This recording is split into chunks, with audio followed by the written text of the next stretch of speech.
Hello, friends. This is Dave Hurwitz, executive editor at ClassicsToday.com, here with the Franck edition, just hot off the presses from Warner.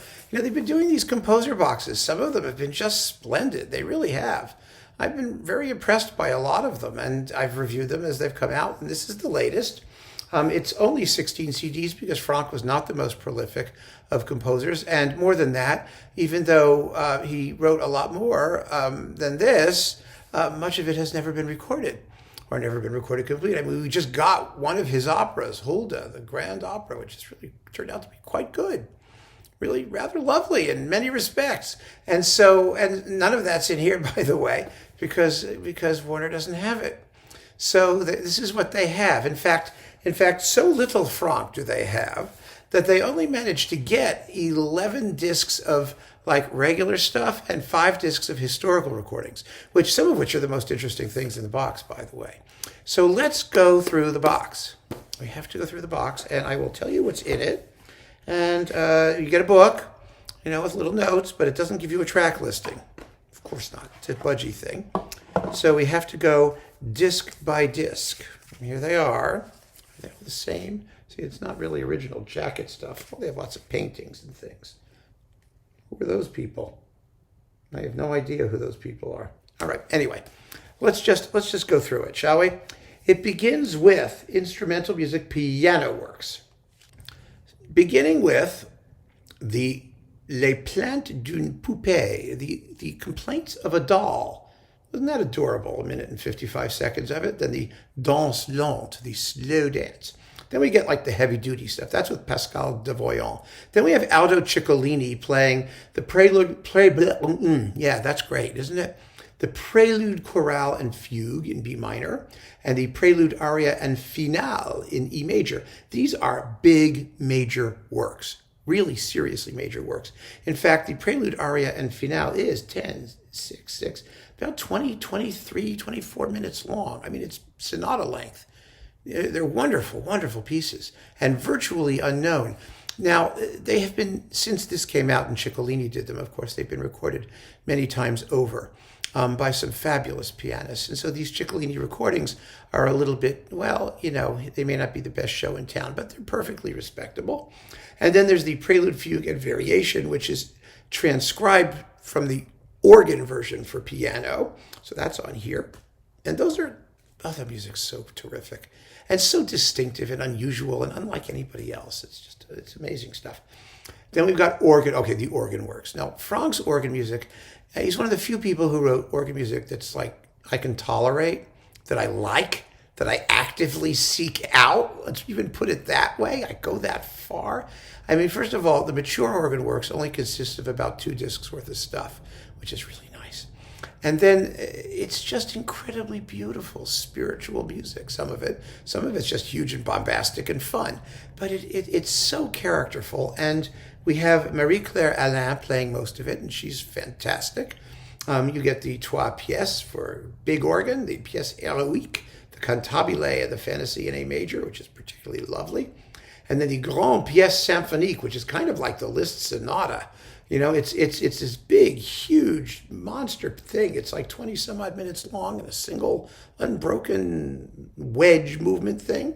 And then we've got the pastoral and the fantasy in C major, which is another very large work. And let's see, the next disc has the prelude, fugue, and variation in B minor, not the piano version, the organ original. It's fun to compare them. And the 3 chorales, that's his last major organ work from 1890. They are masterpieces, absolute masterpieces, incredibly beautiful. And then the prayer and finale. And those are also big works. Good stuff. They're beautiful performances with Marie-Claire Alain. That's wonderful to have. Chamber music.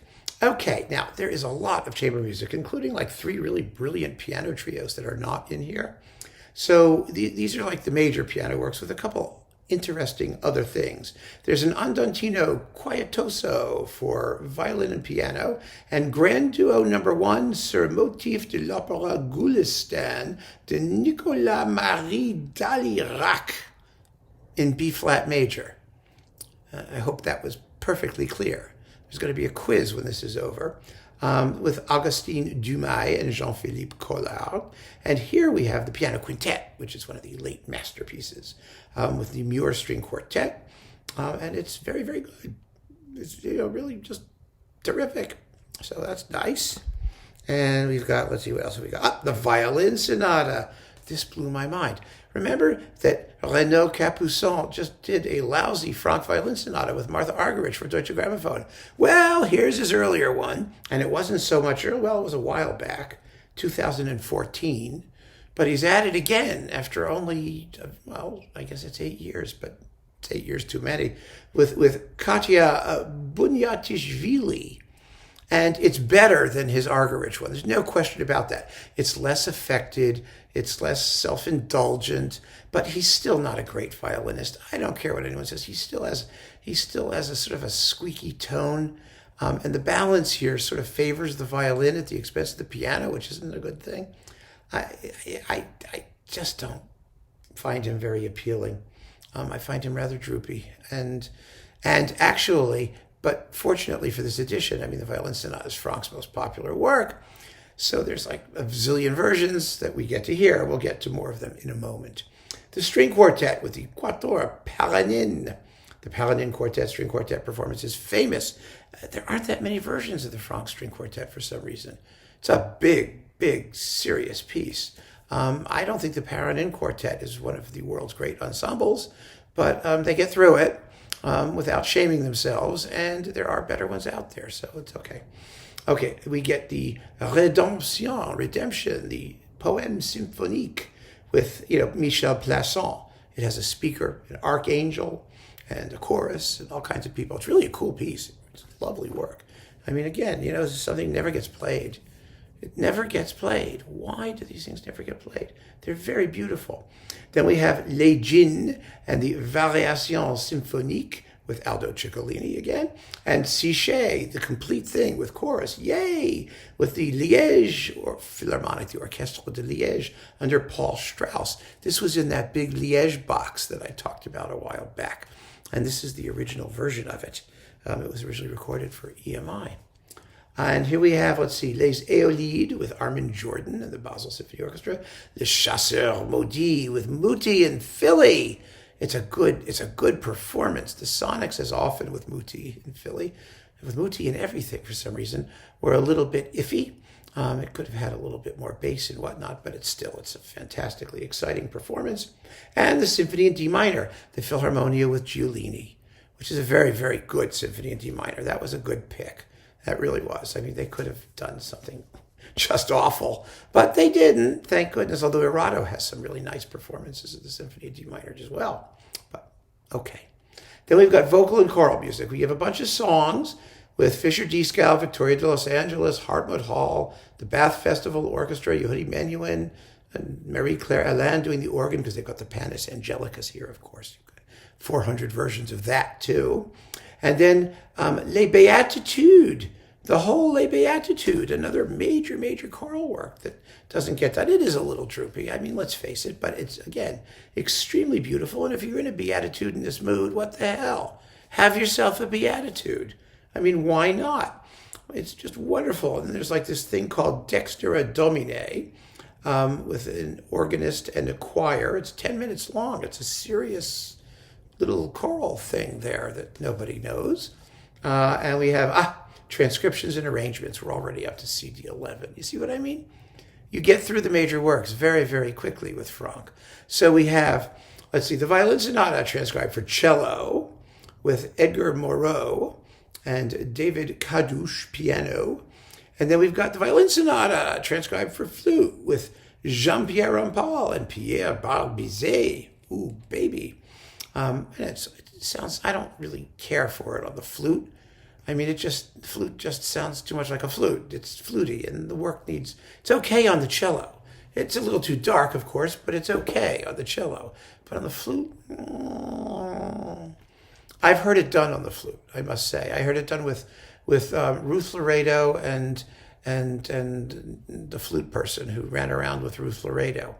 Paula, what's her name? Oh, I don't remember. I was in college. And it actually sounded just lovely. I mean, I have to confess. It really was fun. Was it Paula Robeson? Yeah, and Ruth Laredo. And it was lovely, but I'd much rather hear it on a violin. And then there's Panis Angelicus, version for voice and orchestra, version for orchestra, orchestrated by Stokowski. Savalish is conducting that with the Philly. And let's see what else, because he did that disc, remember, Stokowski transcriptions. And the version for children's chorus and organ, arranged by John Rutter. And then there's the Ave Maria, arranged for voice and orchestra, orchestrated by Marc-Olivier Dupin, done by various people. And it's all just their arrangements and transcriptions. And they sound arranged and transcribed. Now we get historical recordings. 5 discs of them. You ready? And these range from 1904 to like the 1950s. And it's really kind of fascinating because 1904, I mean, he died in 1888, something like that, 1890. So this is still within his orbit and people who knew him and knew the style. So it's quite interesting to hear. So we get the Prelude, Chorale, and Fugue in B minor for piano, the piano version played by Blanche Selva from 1930 in Madrid. And then the Prelude, Aria, and Finale, and the Prelude, Chorale, and Fugue with Germaine Tisson's Valentine, whatever her name was. Germaine Tisson Tisson's Valentine. I can't do it. She was terrific. She was just great. Her Foray recordings came out on and oh my goodness, they were just wonderful. Especially on the label. The one that licensed everything that Stuart Brown ran that I can't remember the name of. Let's see. I'm losing it, folks. Sorry. And the Symphonic Variations with Yves Nott, with the Orchestre de l'Association des Concerts Pierre Ney. Gaston Poulet. He's a chicken. And these are from like the 1930s and thereabouts. In the 1940s, 1950s, and there it's all mono, of course. Well remastered, actually. Some of this stuff sounds really pretty good for its era. And I can't complain. Then we've got some organ music with Marcel Dupré, and more with Edouard Comet doing different organs from, some historical ones from like the 19th century and historical organs recorded in the 1920s, 1926, 1929. Oh, you just can't imagine what that's going to sound like. Ugh. I'm sorry. Historical organ recordings are just not my cup of tea. Then we've got the Violin Sonata with Jascha Heifetz and Arthur Rubinstein. Oh, what a wonderful comparison that makes to Renaud Capuçon. Oh, my dear, and Katya Bunyatishvili. Oh, how much better they are. Why? Well, they are faster. Not crazy faster. Not really. But Heifetz is Heifetz. First of all, this was recorded in 1933 in Abbey Road Studios, okay? That's where we're starting here, I think. Or 1 through 4 is 1937. Okay, this is not, these are not even in the order that they are on the jacket, the recording dates. It's enough to make you crazy. But yeah, they have tracks 5 through 8 are first, and 1 through 4, which is the sonata, are second, because they're doing it in chronological order. Don't get me started. Anyway, it's a great Franck violin sonata. Why? Because they just play it. There's no bullshit. They just play it. It's especially the finale. It's limpid and innocent and flowing, and they don't muck around with it the way Capuçon and these other people do. Because there's no need to. When you're going to play fabulously and you know what you're doing and you understand where the music's going and it has better balances and better sound. 1937. Go figure. And then we've got the string quartet with the Pro Arti Quartet, which is a classic recording also from 1933, I think that one is. And we've got more, the Prelude, Chorale, and Fugue in B minor, and the Piano Quintet with Samson Francois doing the Prelude, Chorale, and Fugue, and Jean-Marie Daré doing the piano with the quintet. She was another wonderful French pianist. Have you heard her Saint-Saëns piano concertos? Ooh, they're great. They're just great. And there's some other stuff here, some songs and things with Georges Till, tenor. Yes, he's doing the songs, or some of them. And Berthe Augues de Montalent is a soprano in 2 of them. And those were recorded, in the 30s, from the 30s to the 50s. Again, we're in that same era. So that's cool. And then we have the last disc. This is really interesting. The Symphony in D minor with the Paris Conservatory Orchestra under Philippe Gaubert. And let me see when I can find this. This is 1930, I think. Let me see, tracks 1 through 5. No, 1 through, they actually did this in order. 1928. And it sounds awfully good. Surprisingly clear and listenable. Of course, there's no dynamic range. But what's interesting is the tempo for the finale is somewhat slow and deliberate and interesting and dark. And it's fun. I enjoyed it. And then we get the Morceau Symphonique from Redemption, that's here, and Siché, the suite for orchestra with the Paris Conservatory Orchestra under Piero Coppola. And that's a little bit later. That's from 1930. So that's like really cool. What's the thing here from 1907? Oh, yes. I did want to mention that. La Procession. That's the thing here with this soprano lady. Yeah, that's her. It's like 1907. Wonderful year for recording Franck, I guess. So there you are. The historical recordings, the not so historical recordings. Overall, should you get this? Well, I think that, it's a decent set. It's a decent set. There are better performances of virtually everything in it. There's nothing here that is essential to the Franck discography, I think. In terms of the major works, but only because they've been done so frequently. At least, the Violin Sonata, the Symphony, and all that stuff. But there's nothing here that's shameful, nothing dreadful. Even that Violin Sonata is okay. It's work-a-day. But then you get Heifetz and Rubinstein, so that's, what's not to love. And the historical stuff is actually quite interesting. I think it's worth having for that, if the price is okay with you, because there's 5 discs of it in here. So yeah, this is kind of intriguing. And I'm glad that EMI or Warner, whoever they are now, put it out. And I'm happy to add this to my collection. And I suspect some of you will be too, because it's just a good way to do it. There's also a bigger Franck edition on Brilliant Classics, let's not forget. That's also quite good. It's just as good as this is, although this has the historical stuff. So, as always, isn't it funny? These people, they put these recordings out, they put these boxes and things out thinking, well, we're going to be the only show in town, and they never are. Not today. Not these days. There are other Franck editions out there. It's just stunning, shocking. But I'm happy to have it anyway. So keep on listening, friends. Thanks for joining me. Take care.